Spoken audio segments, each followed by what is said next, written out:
Morning, everybody. Keith Engle here for TGI Sports Talks. Are you serious? I'll be joined in a second by my co-host, the Mad New Yorker. We missed you guys last week as I had a little personal business to attend to. But we're back in semi better than ever this morning, hopefully. So we're glad to be back. Welcome, everybody, on Northeast Streaming Sports. Let's talk sports. You'll see us later on Sideline Sports. I really don't know what's going on there, but welcome if you do see us later. And you can always catch the show on Facebook, YouTube, Twitter, and some of the other audio podcast platforms. So welcome, and we're going to get into some things today. We've talked about some of this in the past.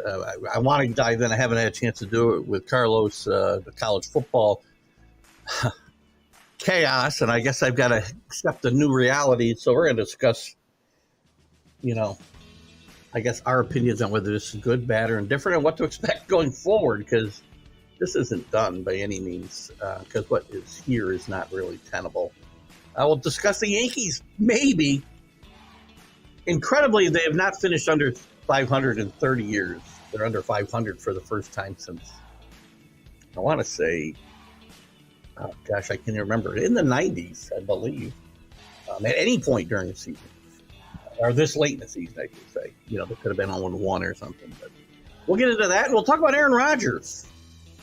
Aaron Rodgers going to be good for the Jets? I mean, what I've seen on Hard Knocks, and again, he's going to start out slowly and try to put on his best face, but he's been a model teammate in my mind. And now we did have some comments the other day that he threw his lineman under the bus, but I think it's pretty mild from what I saw on Hard Knocks the other night. But we'll get into some of that. And also Delvin Cook, now a member of the New York Jets. Good morning, Dave Guyette. Dave Guyette, with his weekly and even sometimes twice a day comment of fire Boone and Cashman now. Neither one was getting fired before the season's out, by the way. But 95, thank you, Rick. And with that, I want to bring in the Mad New Yorker, previously mentioned. Hello, Carlos. How are you? Good morning, Keith. How you doing? Good morning, everybody. Happy Friday. Music playing here yet. Hope you survived a week without the Are You Serious show. And now I was on a little hiatus as well from a couple other shows as well. So for you, hope everything's going well on your end. Yeah, just everything's good. Just had to take a trip to Nashville, take care of a few things. So you say hi. Still here, actually. Still here. Did you say hi to D-Hop for me, or you missed the boat? So I haven't been able to hit any. Yeah, I haven't been able to hit any of those sports here in Tennessee, but a lot has been going on. For those who don't know, Carlos is a New York fan, but he likes to hedge his bets by rooting for multiple teams. So I'd just like to point that out to everybody so they know what we're talking about. So, Carlos, let's dive in. I don't think you and I have had a whole lot of chance recently to chat about the college football landscape that has just exploded, and just to kind of recap for those people who've been living in Aaron Rodgers' cave for the last few weeks. Major stuff, starting with, well, again, this all started 30 years ago with Notre Dame going off on their own. But this recent round started with Colorado, of all people, leaving the Pac-12, which led them to become even more worried, because if you can't keep Colorado, who can you keep? They soon lost Washington and Oregon to the Big Ten. They lost the two Arizona schools in Utah to the Big 12. And we've got two super conferences and one that would like to be, but to me is seriously lacking, and one that's maybe going to go belly up. And now some of the talk is that those four teams, or two teams, Oregon State, because Stanford and Cal may still find their own way somewhere else, or Stanford at least. But whatever's left, whether it's two or four teams or three teams, they want to rebuild the Pac-12 conference rather than go to somewhere else on their own. So, first of all, it's been a chaotic couple of weeks in the college football landscape. I guess it was inevitable because it's all driven by money. Right. That's not all this is about. Colleges, and again, the next time I hear a university president talk about student athletes and how much they care about them, I'm going to throw up, because they don't care anything about student athletes. They don't care about the fans. They don't care about the people in their historical conferences that they leave behind when they leave the conference basically in ashes, which Right. I probably shouldn't be talking about that with everything going on in Hawaii, but I apologize for the bad metaphor there. But is this good? Is this bad? Was it inevitable? And It's always been inevitable because the NCAA has always given the power to the Power Five conferences and their presidents. Hey, Alec, how you doing? Yet. I feel your pain, but nothing's gonna happen for the Yankees real quick. Anyways, we'll get to the Yankees soon enough. Yeah, but so with that power not being in the hands of NCAA, being able to control that because they're allowing also the other big hand not to show their cards, which is all the mass media, right? All those big media companies are putting up big contracts to show these games. They run college football. Yes and no, because here's the thing. They put on these huge games, and then they don't put on the other games. When some of the teams in conferences aren't doing well, and so. But at the end of the day, the thing people forget about is you're going to end up paying for these games within a couple of years. Any big game you're going to pay for.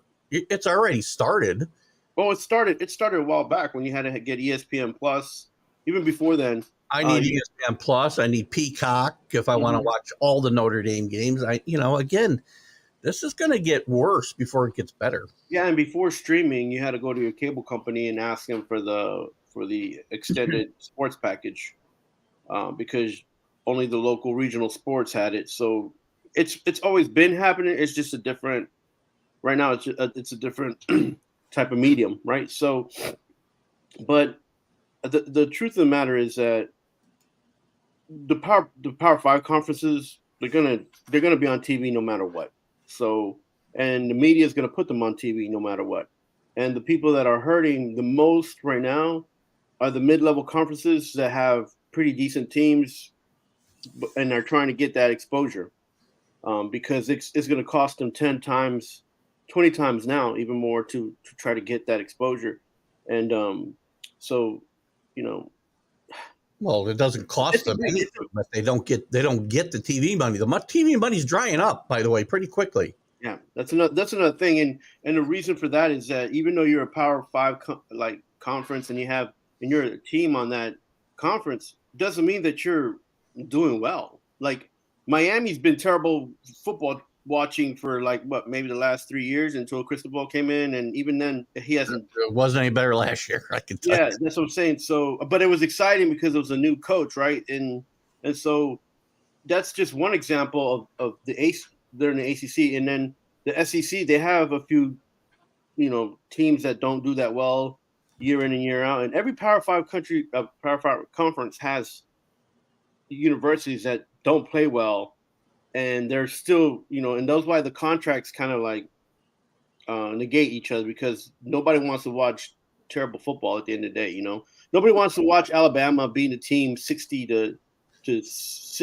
Well, there's the next step. You kind of took me to my next step. So we've already got so we know the Big Ten and the SEC are the power conferences. The SEC is now lagging behind, at least money-wise. Sorry, maybe performance-wise, they still have the top teams, at least, national championship competitively wise. Mm-hmm. But the contract for the Big Ten is much better. These teams are getting $50 to $60 million a year, while the SEC's in the 30s. And ESPN and CB, who else is involved in that? ESPN and is Fox involved in the SEC? I don't know if they are or not. Oh no, CBS is. Regardless of who it is, refuse to pony up any more money for a ninth conference game. We're not giving you more money, so they're not going to give them more money if they expand further and to say consider Florida State and Clemson, if I want to name a couple. Mm-hmm. They're not going to get more money until this contract is out, and so it's showing me. And Fox, by the way, had to have their arm twisted to come up with another $32 million to bring Oregon and Washington to the Big Ten. That's why I mentioned them, because of they're like. How long before these schools like Alabama and Georgia say, why am I giving Vanderbilt an even cut? Why am I giving Northwestern an even cut if I'm Ohio State and Michigan? I mean, again, as I look at this, and it was explained in an article I read this week that, when you think about it, football's been run under really a socialistic program forever. Everybody shares equally, no matter what you bring to the conference, right? But can you just have can you kick the Vanderbilt? Number one, can you pay them less and they accept that? They would have no choice because they can't go anywhere else and get even half of what they'd get in the SEC. And taking it a step further, do it, they eventually remove these non-competitive schools from these super conferences. That doesn't work either for me because now you got nobody to beat up on every year. Right, and there's not a win-win situation because a lot of people think that there might be, but there's not, because you let all this just kind of come to fruition. This is something that unless you blow it up, you can't really fix, right? So and the people, like you say, like the people that suffer are not just the athletes, but even us as fans and the media, because how about the fans? A lot of these schools, let's look at the Pac-12 for a second. You were fairly condensed on the West Coast. It's not that hard to get from Los Angeles to Corvallis, Washington. Right. And these fans would travel. How are they going to travel to Rutgers? When your league spans from East Rutherford, New Jersey to Los Angeles, they're not going to make those trips. Yeah, I mean, in some cases, the fan bases that are no longer in these universities or surrounding universities, some cases it's good for them in some cases, but I don't think there's enough people from let's say Oregon and Washington and New York City to go from New York City to visit Rutgers and support them there. So no, there's not. However, when you do those kind of games, bowl games in the past, and you had that kind of exposure, you open the eyes to what's available. You do gain some new fanship, but I think that in the percentage is very low. Like to say and make huge changes, and it's just regional wise, like you mentioned in the past, it's not good because you take away from that aspect of college football of them of teams always competing with somebody in your area, right? The bigger schools, the smaller schools, but. Well, the smaller schools, by the way, to CA's point here, I know he's making it jokingly. We got to work in that Arkansas State game. The other flip side of this, so these smaller conferences and smaller schools like Arkansas State, we'll use as an example. There's a ton of them. Sanford, and even Albany State here goes to play out west for a payday. Right? They need that money. They get very little TV money, and they rely, and we joke a lot about putting cupcakes on a schedule, but it's good for the school like Arkansas State, who goes and plays, I don't know, say Georgia, and gets a $500,000 payday. That's important to their program. Not just the football program, but the other school programs, because they don't have the revenue stream that these Power Five or even the Group of Five schools have. Yeah, and maybe one of the benefits have been in the past few years have been like some of these schools being able to move from conferences to conferences and gain viewership. Boise State, BYU, even a school like that I attended, Austin P State, they moved to another conference from the Ohio Valley Conference to Atlantic Sun. But I mean, that isn't always a guaranteed great move for some of these schools because they still lack funding to get the scholarships players that they need. And the regional aspect comes into play even in these smaller realignments, as you mentioned, because there are trickle-down effects. We've seen it, right? The AAC's had to bring in schools from Conference USA and the Sun Belt, and the Sun Belt in turn and Conference USA have to go to smaller schools. I'm not sure where Austin P went, but they were part of one of these kind of tick ups.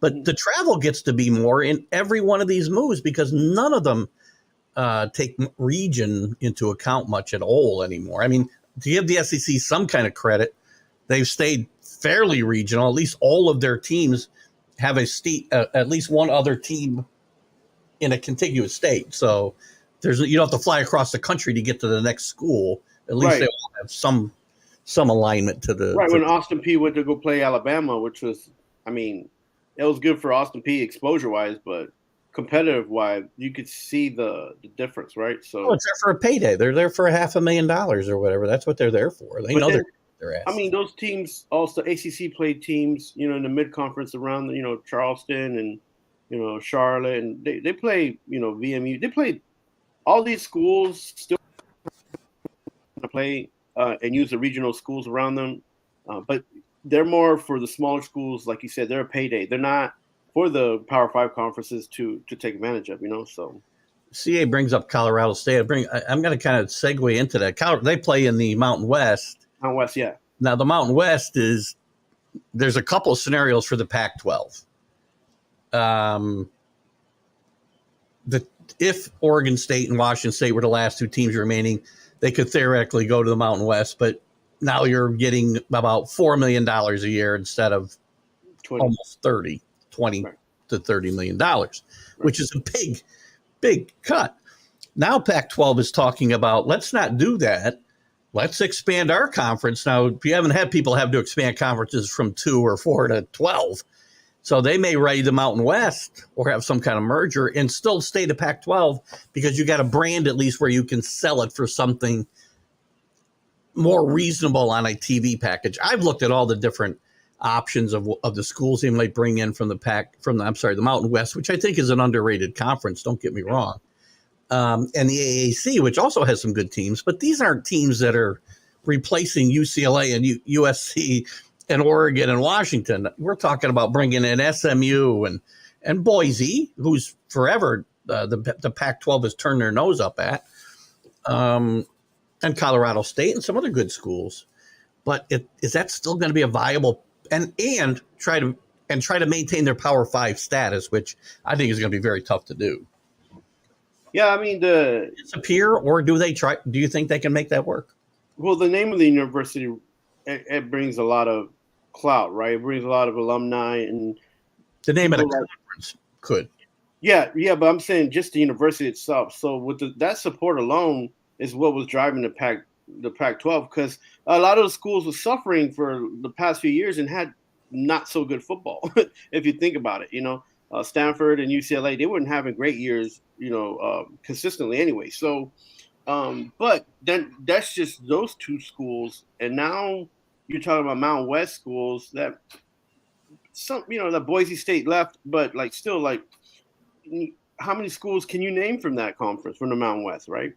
Well, I can name the average fan probably can't, though. Right, but that's what I'm saying, the average fan, because of the exposure and then it's a different, now you're talking about a different set of universities but even like a school like Hawaii who left the Pac-12 to go to Mountain West, right?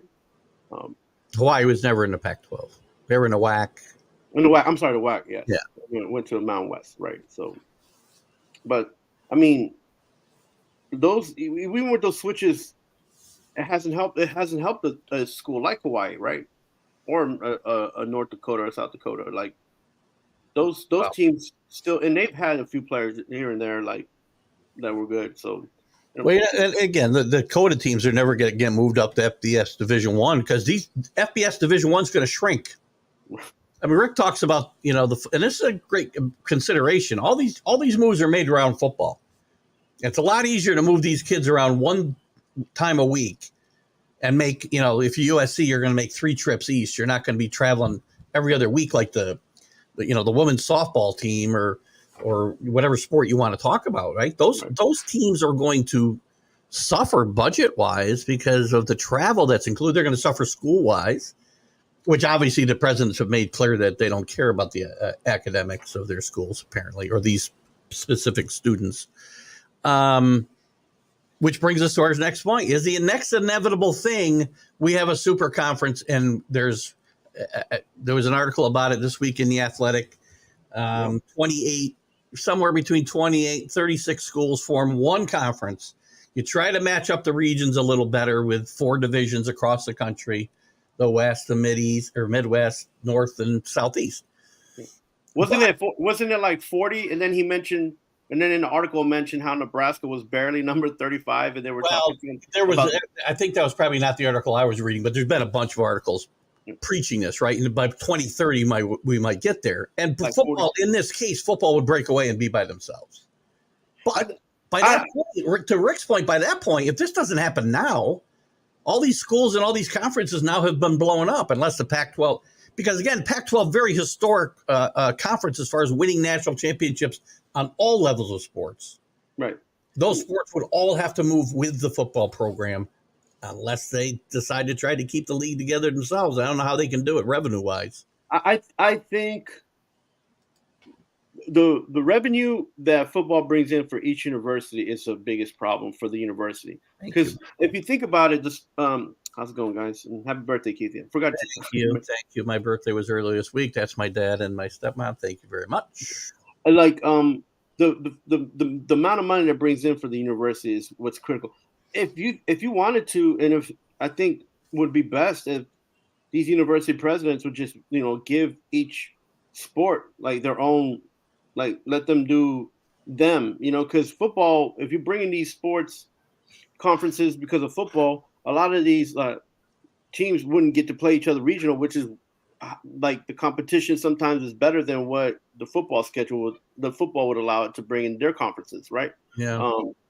Rick made a good point. Like if you took the SEC, if you let the SEC baseball teams in those schools make their own schedule and just do their own thing, they would have probably a better competition level, and they would do better on its own than just bringing in the conference that they have to play in because of football. But because of money, they can't do that. And same thing with women's soccer, same thing with lacrosse, and because imagine a sport that is up and coming like lacrosse, or even women's soccer and men's soccer. Some of these conferences don't have those teams because of Title IX.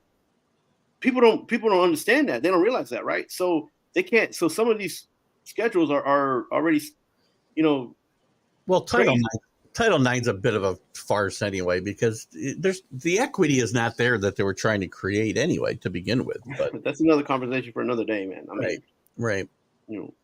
But as a supporter of women's soccer, yeah, it's kind of sad that men's soccer doesn't exist because of the fact that the football team requires so many scholarships. Like every university has to deal with a lot of different. Well, there's pros and cons, right? The football is the main revenue generating thing in all these schools we're talking about. Now, there's some that there aren't. We get that because they're not at the level of FBS Division I. But in almost every circumstance, they generate more revenue than any other sports, and the money does trickle down to those other programs. Now, right. So some of these programs for some of these schools, by the way, once we have this super conference, and to me, again, I'm not in favor of it when I talk about this as much as I have recently. It's not because I'm an advocate, but it's the reality of what's going to happen. And when you have these super conferences, these other schools that are going to get knocked down a notch, the AAC schools, the Mountain West schools that don't make the super conference, maybe one or two could maybe sneak in. By the way, the guy I was reading was talking about possible relegation. And what's the opposite? It's not delegation. What is the opposite of the relegation in the Premier Leagues in soccer? What's the opposite when you get brought up?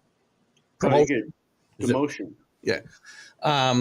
So there's some talk about that, which I know you've talked about on the pro sport level, but I've never been a big fan of it, or maybe I will be here. I don't know. But the schools that are left out of that, again, those programs that you just talked about are going to suffer because the revenues are going to continue to suffer for everybody who's not in that, whether it's 28 or 48 or whatever the number is of Premier League teams.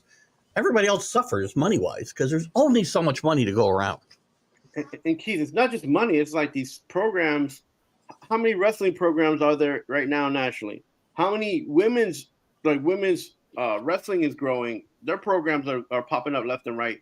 But again, these programs cannot grow and they cannot exist if these programs are dependent on their universities making contracts for football. Now they won't. It's a kind of double-edged blade though, because if these programs didn't exist, getting money, these programs couldn't exist if they weren't getting money from college football, right? So it's a little bit of and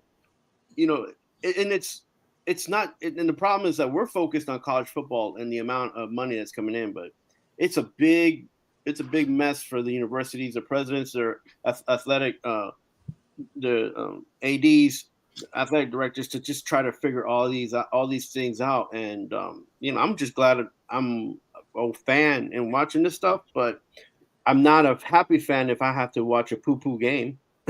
I mean, I know the networks what they want to do because they think the people, especially the average fan, the casual fan, let's say, they want to see the big matchups. They want to see more big matchups. They want to see Ohio State play Alabama more and stuff like that, right? I mean, I still like the regional aspect of and the regional rivalries. We talked about the Mountain West. I know the schools because I watch a lot of Mountain West football because I think it's really good football. And I think some of the teams in there are underrated. Could they go out there and beat Alabama on a regular basis? No. But they're very competitive within their own league. There are a lot of good schools, depending on the year, that could compete with some of the Big 12 schools, with some of the Pac-12 schools. And we're going to lose that. We're going to lose that figure because we're going to have one. It's going to be like the National Football League. There's going to be X amount of teams, and you're going to have 4 divisions, and that they're all going to play off later on. I think at the end of the day, that's what the media wants because they can sell that. Yeah, it's right. Not because of the competition, not because of the teams, not because of who's on the team. It's just a package that's easy to sell. And before we move on, produce.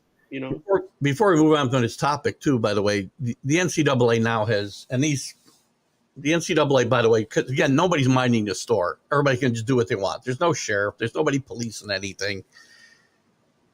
These university presidents who have made it clear all they care about is the almighty dollar for their university, and they don't care about anything else, as I said, not the student athlete, not the fan, not the people they leave behind in the conference, the teams and programs they leave behind.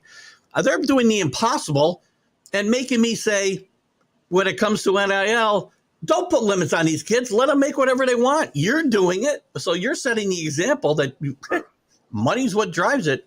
Why would you put limits on the kids when you won't even limit yourself? So I thought nobody could ever move me to that part of the argument. And they've done it very well here, by the way. Thank you, CA, by the way. Put your money where your mouth is, and a lot of them are spewing that cash right now that are in the Power 5, but it's not trickling down fast enough, and it's not good for the NCAA at all. So. Yeah, Rick's got a good point, too. We will see the records change. You're not going to see a lot. We don't see undefeated or no-loss teams, one-loss teams very often anymore. That's why they've got to keep the Vanderbilts and the Northwesterns around because they've got to have some games that they can win within their conference all the time. They're no-brainers. But that's also why the 12-team playoff now becomes totally different. Guarantee you the rules change after the year one. Year one, the rules will stay the same, where the top 6 conference ranked conference winners get an automatic berth, and then there's 6 at-larges. Guarantee you that changes when there's only 2 real super conferences. You're going to see of that field, 10 of them are going to be from the Big Ten and the SEC. That's what's going to happen. And I don't want to watch that.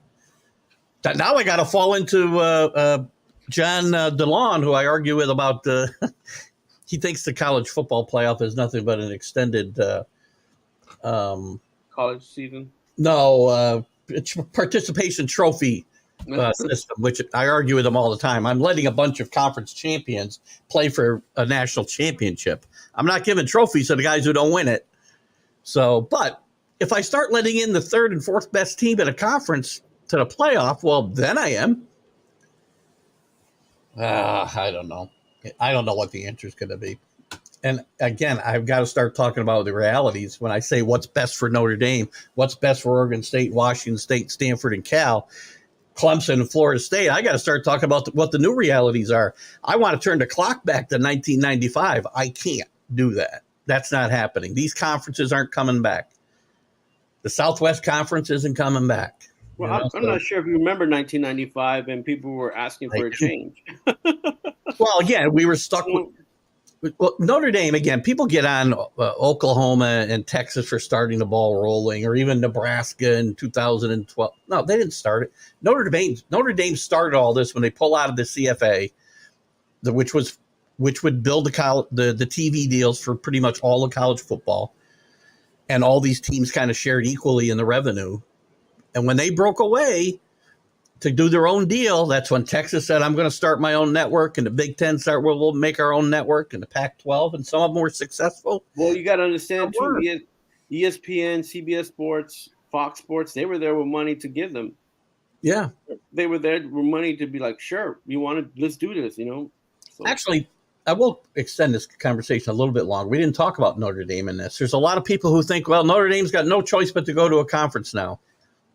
They won't go to a conference until, number one, the TV money isn't there for them. So NBC has made it clear they're probably going to pay them $50 million in 2025 when their contract comes up. I think it's around 25 or high 20s now, that they're going to pay them $50 million come 2025. That means they will not join a conference. They will stay on their own. And the only other thing that can make them join a conference is they don't have a clear path to the playoff. If they don't have a clear path to the playoff, then they're going to have to make a move. Yeah, and it's amazing a school such as Notre Dame, even though it has a great, rich history, but it's not that big of a university, right? No.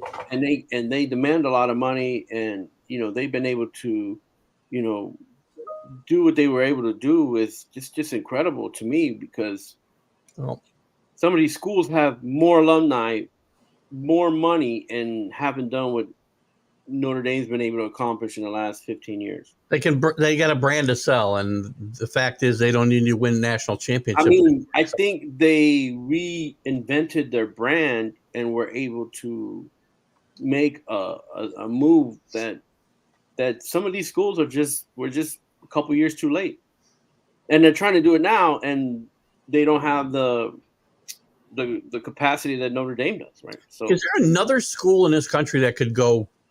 What are they? 36 years, I think it is 36 years without winning a national championship and still have the cachet that Notre Dame does? I don't think there's another school could do it.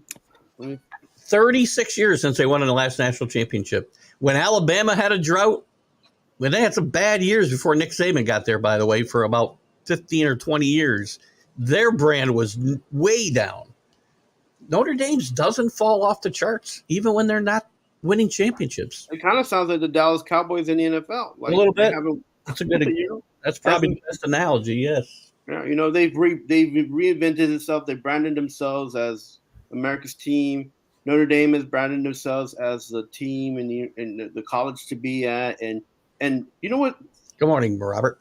One thing that Notre Dame hasn't done has been able to capitalize on that brand, because, like I said, it's still a smaller school than a lot of universities in the Power Five. And yeah, they might have made their programs better, but I think they should have jumped in an enrollment at least, right? Like expanded, more and faster with the amount of money that they've been able to. Yeah.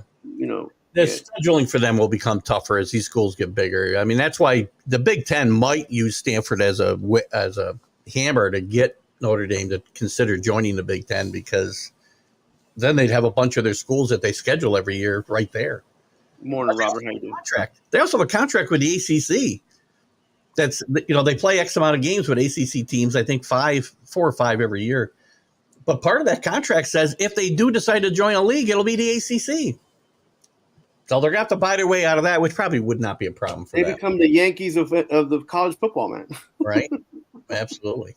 And I want to say good morning to Robert again. And guys, check out Sports Scope. Robert does a great show, I think, every night a week now at 8 o'clock. And I know Carlos is on with Robert often. I stop by now and again on a Wednesday night when Robert wants to listen to my ramblings about whatever topics he's got for me. And Tanner also with a ton of shows over there on Let's Talk Sports. Welcome, Tanner. Check out Let's Talk Sports and all those great shows over there. Next topic we'll move on to. Let's talk about the Yankees. Dave Gayette, if you're still here, because Dave will pop into the Major League Baseball update later and give me the same comment. And I don't disagree. I'm not saying that because I disagree. But the Yankees, and by the way, not finishing under 500 for 30 years is incredible in itself. That's it's tough being a Yankees fan. You want to win a championship, but you're happy if you're winning. So, I'm not happy about anything now, and I don't know how Boone and Cashman survived this mess. Again, Cashman just put a flawed team together year after year after year, and now it's really coming home to roost that this is as bad as it gets. Boone's not going to get fired during the season. Neither one of them will. But at the end of the season, I think they both have to go. You can't fire Boone and not fire Cashman. You can't. Right, but I don't think Cashman is going anywhere. But Boone, I think if you fire Boone, who you have to really make sure that you find somebody you can replace him. And I think maybe they might bring in Don Manley. Who knows? That's if he wants to do it, though. Don, I don't know if Donnie wants to come into this nonsense unless now while Cashman's putting together, badly constructed teams. And what I like about Don Manley, and a lot of people don't give him any credit for, is that the way his life has been as far as the management is something that he's been able to drive himself. It hasn't been decisions that that he was just kind of stuck in and forced to be in, because the whole Miami situation, I feel like he was going to leave earlier, but he just stuck out with it because of his contract. Did a really good job there, by the way, with some really bad teams, and and then give guys credit like that. And then the whole LA thing, he had a personal issue he had to bow out of because of what he had going on personally. But he had a great team in LA, and he had a good team in LA, and he made them look great. So right now he's with a good team in Toronto, and he's not the head skipper in charge. But I'm sure if he was, that it'd be maybe a little bit different. Who knows? But here's can he bring shine to the Yankees with the kind of players that they have right now? No, not with this roster as it's currently constructed. And we keep doing the same things over and over again. We overpay for pitchers with injury histories. I said this about Carlos Rendon when they signed him. I got into some big arguments in some Yankee groups with one particular guy. Tell me one reason they shouldn't sign him. He's a great signing. He's the best left-hander in baseball. And I'm like, for 1 year. Yeah, it wasn't. For 1 year. Look at his history in Chicago before he got to San Francisco. He was hurt all the time or ineffective. You reap what you sow, and now they're stuck with this contract. I mean, what's sad is the biggest contract that they have is already ready to leave and skip town. Right? So you can't just do that. Well, hey, money talks, man. And he's gonna be one of the hottest commodities if he's able to talk himself out of that contract. He can't get out of his contract unless they want to get him out, and they're not. He's still the brand. He's not going anywhere. And listen, if they let him go to any other team to get compensation back, they will do it. They will not get fair compensation because for what the team would have to pay. And by the way, again, I said this while he was a free agent. He's worth more to the Yankees than he is anybody else because of what he brings off the field to the Yankee lore. He falls into the Yankee lore very nicely. Problem. You only have one pitcher though in Garrett Cole. You only have one. You need more. You need and we have 13 pitchers, but only because they throw the ball to home plate. And we spoke about this, and I told you I like Nestor Cortez, but I don't think he's a starter, man. He should just be in the middle relief. Look, I don't know that Nestor's going to be anything. He's going to be probably going to have rotator cuff surgery here and probably miss the next year. I don't know that for a fact, but the fact that he came back and pitched twice, pitched very well the first time out, but his problems are not going away. And listen, you need middle relievers, but you need 5 starters as well. And the Yankees are not, to your point, Yankees to me have 2 starters. I think Clark Schmidt's made really good progress this year, and he's shown me he can be part of this rotation. Maybe not a 1 and 2, but 4th or 5th starter Clark Schmidt can do. Now he's still got a big gap in between Cole and Schmidt, and nobody on the horizon to fill that. Nobody. There's not a lot of pitching prospects in knocking down the doors to get up here. So I don't know. Again, and here's the other thing. Somebody asked me the other day, who do I want to replace Cashman? You can't find I said that. Well, a couple of people have. And my answer was, I don't know, but I want to get away from somebody who just relies on analytics like that's all that matters. One of the Yankee farmhands, I don't have the name right on top of my head. I meant to jot it down, was quoted in an article the other day saying, we don't teach any baseball. The Yankees teach no baseball because all through the minor leagues, all they rely on is analytics, and that's it. There's no teaching going on, which is why they get here to the major leagues, and the fundamentals are awful. If you had in baseball, because the analytics in football a little bit different, and in other sports. How would you use analytics in baseball?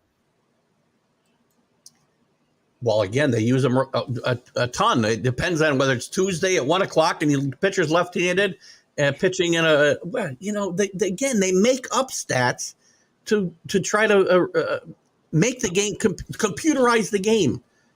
There's human beings playing this game, and the numbers that still matter to me are the counting numbers that everybody wants to discount: home runs, runs scored, RBIs, batting average, and on base percentage. They all matter to me. Don't make up phony formulas for WAR and tell me how good a guy is when he's not playing, because I could care less. I care about the eye test when he is playing. I like the whip. And I'm like, what? Why? I mean, at least it tells a decent story. It's how many guys you let on base. I'm fine with that. But it's people relying on exit velocity and oh god, the WAR drives me crazy. You know why WAR drives me crazy? You might be able to convince me that's an important stat if everybody used the same formula, but they don't. Everybody uses a different formula. So anyway, if you were managing baseball, how much do you think you would use analytics? I mean, you have to use some. I'm not saying you can't use them. Right? Billy Martin used analytics. Would you use it more than 30 or 40%? No. I don't. And I like baseball and I like analytics as far as being a computer guy. But it shouldn't be more than 25% of the game. I don't even think it should be more than 10%, to be honest. I won't even argue with that. The rest of it should be what you're watching on the game during the game that particular day. Nothing else matters. Yeah, I'm with you. I like that there's information, but information overload is something that happens too much in baseball. Before the analytics is what the capacity is at today. Like before, and you would see it, and you'd talk to players. You would talk to the players. Even the media would talk to players. I don't like that, but players would talk about it like, oh yeah, they're in a funk, or they're just trying to get back into after a serious injury, trying to get back into playing condition, or the conditions have changed because of the seasons has changed. Things like that. Like those are natural effects, man. That's not written in analytics. You know what I'm saying? And not everybody's gonna feel 100% every single day. And this is baseball, and it's been known that guys every 3 or 4 days will play better because of the travel, because of them trying to get used to different things. Wow. And, city to city, sometimes they play better than other cities. The quality of the greenies and stuff helps too. So and then there's that whole thing that was back when we were younger, and we heard about it. But I mean, I think to the effect of like what the Yankees are doing, I think they need to have more baseball people. They did, like I mentioned before, they did wrong by letting Reggie Jackson go, and now he's doing his thing for the Astros. They haven't been able to get that management in that helps them be more baseball than business, and I think that's hurt them. That's hurt their. Not only has it hurt their baseball team, it's starting to hurt their brand. The fact of the matter that they had to sign Aaron Judge, which I like Aaron Judge, but I felt like he should have gone somewhere else, and and the Yankees could have benefited from that, but he stayed and he got hurt, and this whole thing has happened, and it's still his team. They made him captain. They're just trying to be more of a brand than they are trying to be a baseball team. And I feel like they need to change that perspective. I don't disagree with that. Other than the fact that Aaron Judge needs to be here. And Dave, I'm not in favor of firing them now. If they had a chance, if I thought they had a realistic chance to turn this around this year and not just make a wild card, which they theoretically could make a run at. They aren't going to make a run at. Yes. They're not going to make a run at a championship. So what's the point of firing them now? It's just wait, get through the season, and then find the best 2 guys that you can find.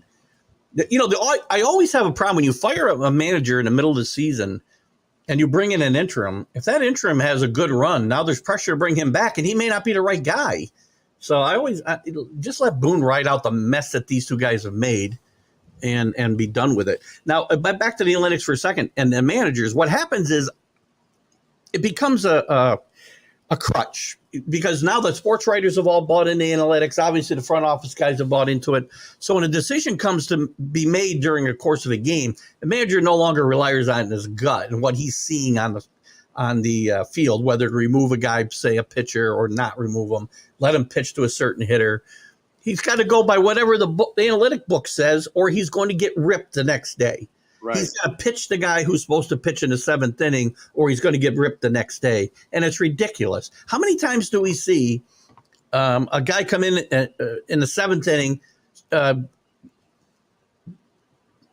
the side out 1, 2, 3 on 5 pitches, and he's out of the game because I got to get my eighth inning guy in? It's nonsense. It makes no sense at all. I think the best person, and I'm not a big fan of, but the best person who's been able to balance it has been Buck. And he gets ridiculed and he gets killed for it, but I like that he's a gamer. He knows the game, and the outcomes don't outweigh what he's been able to do, because just like the Yankees, the Mets roster has a lot of holes in it now because of what's happened than we saw in the beginning of the season. So yeah, Tanner brings up an interesting point. Yankees are ticket sellers now, which kind of goes to Carlos's point. They're better at marketing than they are putting together winners. Come join the dumpster with the Royals for a bit. Listen, one of my big issues with the Yankees and Brian Cashman is the Royals have been to 2 World Series since the Yankees have been in any, and they won one. So actually, the last 14 years, Tanner, you've had a better run than the Yankees in a lot of ways. You got a championship, and we don't. The problem with the Royals is they can't let go of Orlando Perez. That's their problem. They can't. They let go of the guys who are young and are on the up of things, and then they keep the guys who peaked and are on the down of things, and that's just bad baseball business for the Royals. That's Carlos says it took them 29 years to win that World Series. I get that. Well, look, at the Yankees are no better. I mean, that much better. We go back to 2003. So I'm going to go back 20 years. The Yankees have been, again, in 2 World Series and won 1. The Royals have done the same thing. That shouldn't be. Tanner, no disrespect to your Royals. The Yankees and Royals should not be winning World Series on the same regularity based on the way the system works today. Yeah, and at the end of the day, it's baseball, right? Like, you can't – there's no guarantees, man. And Tanner also says you get canned if you don't follow analytics. That was my point. You get ripped and you get fired because if you don't follow I feel like more and more baseball people who are in the MLB are like they know that analytics is huge, but the people that are in management and GMs, I think they're more and more going with baseball in the last 2 or 3 years than they are with analytics, because like I said, that's a lot of I feel like it's over, too much information overload, So. Good. CA, great point about the Dodgers doing a great job. I've talked about Dave Roberts, and I'll talk about more later today on the MLB update. But Dave Roberts is, gets ripped a lot by Dodger haters. He's a manager of the year. And done a great job. I have family friends that work for the Dodgers in different avenues, and the one thing the Dodgers have been doing well have been able to have a supportive farm system, and development has been on one of the top of baseball for, I guess, the last 10 years. So yeah, Dave Roberts, he's done the best job of managing in baseball this year. With all the injuries they've had this year, that pitching staff and around the rest of the team, great job. And Dave Judge went off a little bit. Aaron Judge isn't a guy who's going to call a bunch of guys out, but he did talk about the way the team is playing in general, and he should, because here's the problem with the Yankees. It's not just that they're playing bad baseball. It's boring baseball besides. It's not even, you can't even watch it. I didn't even turn a game on. Keith, how do you make baseball exciting and fun? Win. Number one. Don't rip baseball. Baseball's still my sport. And I'm just saying, like, you say it's boring. You say it's boring baseball, but there's been some exciting innings when the games are close and and the pitching has been almost bearable, and you're like, okay, the Yankees are still in it. They just need to hit a home run. If you think exciting baseball is watching your team run until they get tagged out because they don't know how to run the bases and they make mental mistakes up the yazoo, and Severino's getting knocked out in 2 innings. There was a joke the other night that when Severino was pitching that the Braves didn't take batting practice that night. They were going to do it during the first 2 innings against Severino. They had the batting practice against the Mets. They had like 25-2 or something like that. No one ever said we won that championship because of analytics. Good point. This is from a guy in the UK, for crying out loud. Even he gets it. Alex new to baseball this year. Well, not this year maybe, but he was never that big into it from what he told me. And even he gets it. Alec must have taken my advice and watched some of those games from the 70s on YouTube. Again, Keith, those teams the Yankees had were well balanced on all sides of every, like on the positions and with age. You had those players that were hitting their peak or just about coming off their peak. Paul O'Neill, Wade Boggs. Yeah, young guys like Bernie Williams, balance. They had balance, man. They had rookies coming in, Posada, Jeter. Yeah, and they had Mariano. They had pitching. They had pitching. They had, they had older guys like they had younger guys, man. Good pitching, defense, and timely hitting. That's what wins still today. That's what won for those Yankee teams. That's what won for the Yankee teams in the 70s. Mm-hmm. And that's what would win today, not just these 3 outcome baseball games where it's home runs, walks, and strikeouts. Who cares? I will say one thing, and I don't care if I get burned for it, and I don't care if people say like, "Oh, baseball, whatever sport." I think for one thing, balance. And regardless, Carlos. Yeah, it doesn't matter. Like we all have our own opinions. Balance in baseball is more important than analytics. There's a lot of things more important than analytics in baseball. Oh, how about that? That's even better. That's a better quote. Hey guys, use that on a T-shirt by Mr. Keith Engle. There's a lot of things more important in baseball than analytics. Make sure I get my royalties. That's all. Get it done. Get it done. Get me my royalties. Make a T-shirt. Let's make a meme today because you're a Jet fan, and I know Jet fans haven't been excited. I listen. I had a Jet fan here visiting last week who won't even watch the Jets, and regardless that they got Aaron Rodgers, and they probably have the best team now with Delvin Cook in the lineup, and they got to be a Super Bowl favorite. I don't think so. If we've watched, and we'll talk about more of that as we go forward, but today I want to focus on Aaron Rodgers. Aaron Rodgers still getting ripped on my shows, and believe me, let me preface this with, if you've watched me, I'm not an Aaron Rodgers fan. You're definitely not. I think he's this, you think he's that. I keep hearing how he's throwing guys under the bus, and I'm watching Hard Knocks, and I'm not watching him throwing guys under the bus. I'm watching Aaron Rodgers be the best version of Aaron Rodgers that he can probably be. He's been patient. He's been helpful to other teams. You watch him work with Zach Wilson, and that's impressive to watch, by the way. And by the way, for all the knocks he got in Green Bay, including from me, the word was that he worked with Jordan Love a lot, unlike Brett Favre working with him when he came into the league, so that Jordan Love was ready. But are we seeing who Aaron Rodgers is going to be on this team, or are we just seeing the best version of Aaron Rodgers these last few weeks on Hard Knocks? I haven't watched Hard Knocks, to be honest with you. I don't want to watch it until the end of the season. But the end of the season, or the preseason? The end of the season. I don't want to see anything about the Jets until the end. I don't feel like bringing Aaron Rodgers to the Jets is like winning one extra game because of the team around him. I don't feel like there's a balance in the front line for him to do what Aaron Rodgers is good at. Only weakness on this team is the offensive line, which is what Aaron Rodgers needs, actually. I mean, now they got him a good running back. I wouldn't say great. They got him a good running back. But again, and I feel like Aaron Rodgers is more of a tight end guy, and the Jets maybe have half of a tight end if he stays healthy.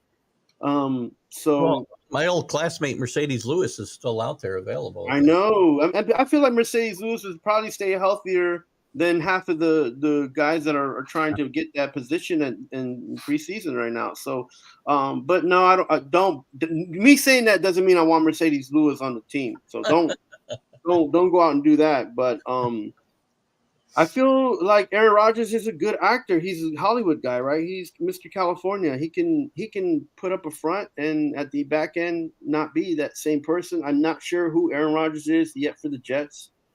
If Zach Wilson feels comfortable with him as a mentor, fine, that's Zach Wilson. I still feel that was a wasted pick. And so the best thing that Aaron Rodgers is doing, though, is acting like Aaron Rodgers, a quarterback of the New York Jets. So, and that's what I've seen. By the way, that's what, if you haven't seen it, I've watched both the first two episodes, and well, that's what he's doing. He's acting like a leader. Now, again, the key here is he acting like a leader, or is he going to be a leader? Again, let me just finish one thought here, and I'll let you jump back in. Where he was getting ripped by some of my viewers, and I hate believe me, I hate being in a position to defend Aaron Rodgers. I really do. But they were saying he's throwing teammates under the bus. And I'm watching. All he's doing is saying guys have to play better. And that's not incorrect to say, listen, not just the offensive line, all of us have to play better. He's saying the offensive line needs to be better, and he's not wrong to say that. And a quarterback's job, the leader of the team's job, is to fire guys up. If that's by getting in their faces, Tom Brady did it pretty successfully for 25 years. So I'm not going to get on Aaron Rodgers for getting in guys' faces. He's not throwing them under the bus. He wants them to be better.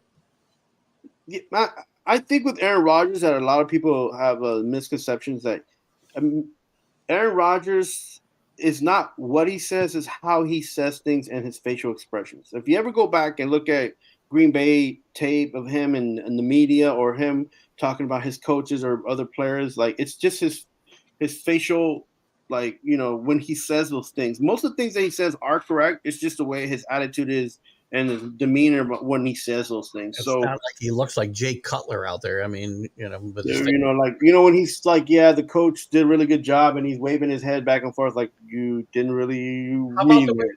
Well, again, and I hate this because I find myself defending him against to guys like Rick, who's Rick's never going to like him because he's a Vikings fan. And he played for the Packers for 20 years. And I don't know. I'm not saying he's not a faker. But I will tell you that Aaron Rodgers is still one of the best quarterbacks performance-wise in football. He just is. That's a fact. I don't want him to succeed, Rick, because my team will directly be impacted by how good or bad the Jets are and how good or bad Aaron Rodgers is. So I don't want him to fail, but I'm not going to rip him for no reason.